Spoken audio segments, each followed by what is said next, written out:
9 Français sur 10 mangeront encore de la galette des rois cette année. Recette traditionnelle à la frangipane, la reine des galettes pour 73% des consommateurs, ou bien la version pomme-chocolat, voire couronne briochée pour les autres. Tout le monde veut prendre sa part sur ce marché de 60 millions de gâteaux. Les grandes surfaces, un tiers des ventes, et les artisans boulangers, c'est chez eux que se rend un Français sur 2 pour l'épiphanie. Des consommateurs qui ne regardent pas à la dépense. Comptez 18 à 30 euros en boulangerie artisanale, contre 4 à 12 euros en supermarché. La galette des rois, c'est 15% du chiffre d'affaires annuel d'une boulangerie. Elle est donc providentielle, même si elle est de moins en moins rentable. Avec la hausse du prix des ingrédients, les amendes, le beurre, mais aussi l'énergie, c'est une partie de la marge qui se retrouve grignotée. Pour en venir à bout, il en faut de l'appétit, surtout quand elle mesure 57,60 m.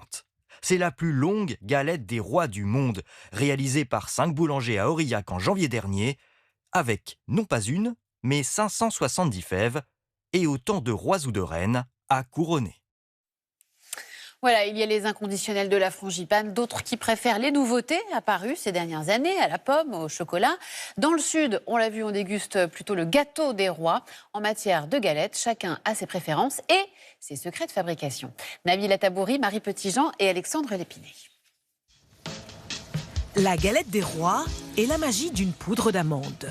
Le gâteau des rois est l'éclat de fruits confits que l'on croirait pierre précieuse.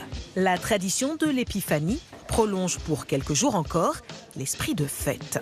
C'est mon péché mignon, la frangipane. C'est effectivement pas le plus léger pour démarrer l'année après toutes les festivités, mais en Alsace, on sait manger. Et c'est justement en Alsace, à Mutzig, qu'on trouve le roi de la galette, Christoph Felder. Dans ses cuisines, les pâtissiers ont du pain sur la planche. 3000 à fabriquer en 3 semaines. La plus vendue, celle à la frangipane. C'est aussi la préférée du chef pâtissier. Le beurre, le sel, l'eau. Il prépare d'abord sa pâte feuilletée. Pliée, étalée plusieurs fois, la faire soi-même, ça change tout. De la pâte maison avec du bon beurre. Le goût, mais ça n'a rien à voir. Seconde étape, la frangipane. Un mélange gourmand de beurre, de sucre, de poudre d'amande et d'œufs. Le grand chef nous dévoile aussi son ingrédient secret. C'est du kirsch avec un peu de fleur d'oranger. La touche finale, la fève bien sûr. Sa recette, il la tient de son père boulanger. Et j'ai toujours trouvé que c'était la meilleure. La galette frangipane, c'était un peu plus luxe déjà, parce que c'est plus cher aussi. On n'osait pas trop en prendre, mais comme mes parents étaient gourmands, on en avait toujours une au moins au début. La pâte reposée, la galette se laisse dorer au moins 30 minutes. Dans la boutique, les gourmands ne se font pas prier. Comme toute l'année 2025 qui va arriver, elle est très très bonne.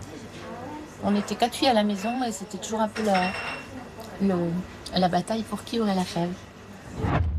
À l'autre bout de la France, à Arles, la reine de la galette, c'est Cécilia Notte. Pas de frangipane ni de pâte feuilletée. Ici, dans le sud, le gâteau des rois est toujours à base de brioche et de fruits confits. Je mets le sucre.